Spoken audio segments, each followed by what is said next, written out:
Today's topic is... Why am I so bad at painting? You just started out. Oh. Good evening, ladies and gentlemen, and welcome to Waypan. My name is Cal. And I'm Sunny. Today we're talking about... Why you think you can't paint? So, Sunny, why do you think you can't paint? Well, Cal, recently I asked our Waypan group about dry brushing, and I was very confused as to why I couldn't do this very simple skill. And I have been painting since I was a kid, and dry brushing is not something new to me, but I constantly failed at it. So then I realized after you told me it's because I needed to relearn my pressure control. Well, I don't think it was so much that you needed to relearn your pressure control. I think that the thing is that painting's a physical skill. Yes, but it was just very confusing for me because, people sometimes always say, oh, even professionals and veterans, they have issues, they struggle too. But you never really believe that until, it happens to you. When you're doing something for a really long time and then you see yourself doing the basics and you're like, why can't I do it? The reason you were really upset is because you are a professional artist. Yeah, because I learned the skill, I practiced the skill, I use it professionally. And then when it comes to a simple skill like dry brushing, I was having trouble having too much on my brush, too little on my brush. Why is it not getting the desired effect? And it seemed like amateur hour and I was frustrated at myself. I think perhaps I added to that frustration by a comment that you mentioned. Yeah, you mentioned that I was too aggressive with my brush strokes. And I was like, no, it's all the same. Dry brushing is a kind of an aggressive thing. And then I tried being lighter with my strokes and I was like, oh, it actually worked. And I think this is the issue with people who have a lot of knowledge. We've got two members in our group who epitomize this. One lady, she has all of this knowledge and you can see it. You can see it in her color theory. You can see how Her shading was really good. Yeah, you can see that galaxy orca and you're just like, spot on. Yeah, it was so good how she was able to put everything together. Yeah. And then in some other parts, in some other of her paintings, we saw that her technique could have been improved. It could have been more precise. But the main thing is, you could see that this person was a person with a lot of knowledge. You go, all right, well, she has a lot of knowledge, therefore she has to be good at it. Yeah.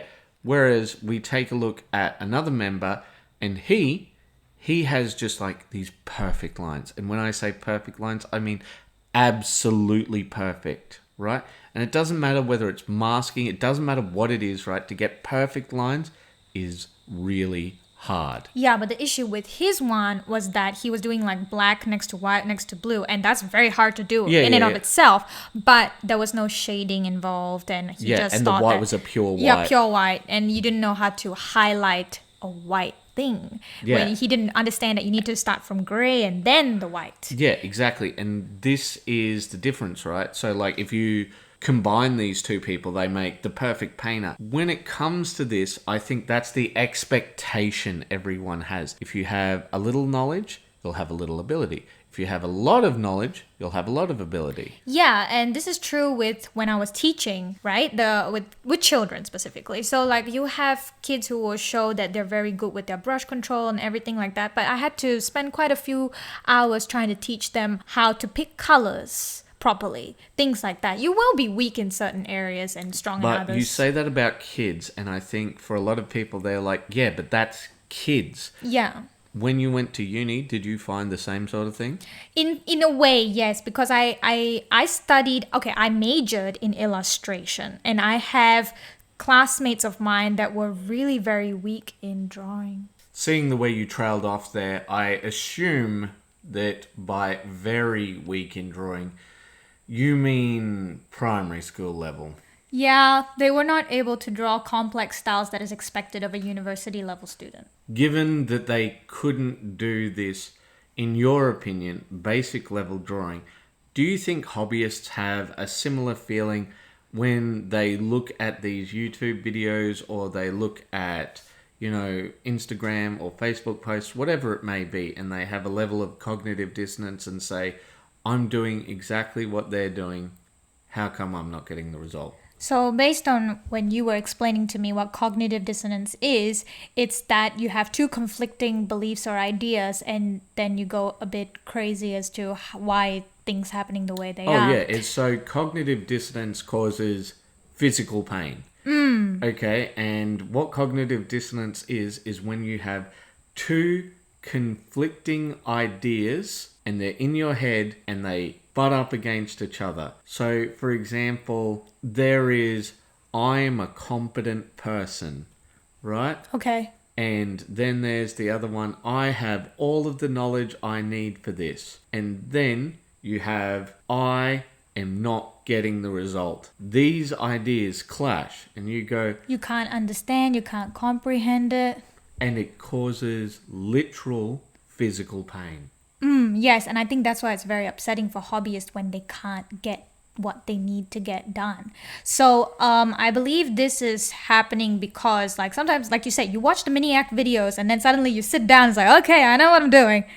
And then the brush stops. You don't know exactly. Do you think that was what was happening when I was saying you're being too aggressive with your brush strokes? You felt, no, I'm not being too aggressive. I know what I'm doing. And like you felt that sort of dissonance? Yeah, so I think like the trouble here is if you don't have someone physically there to show you how it's done, because you can watch it in the video, you can see it in different angles, but your brain still can't really comprehend, like it can't comprehend pressure.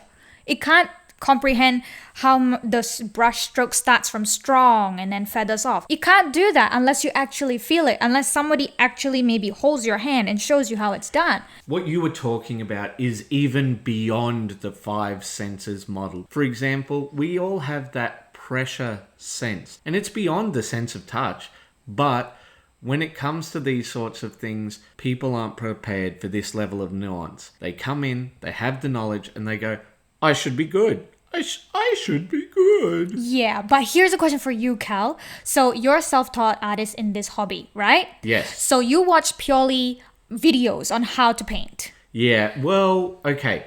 Back in the day, I did have lessons from some people, and the thing is, I think especially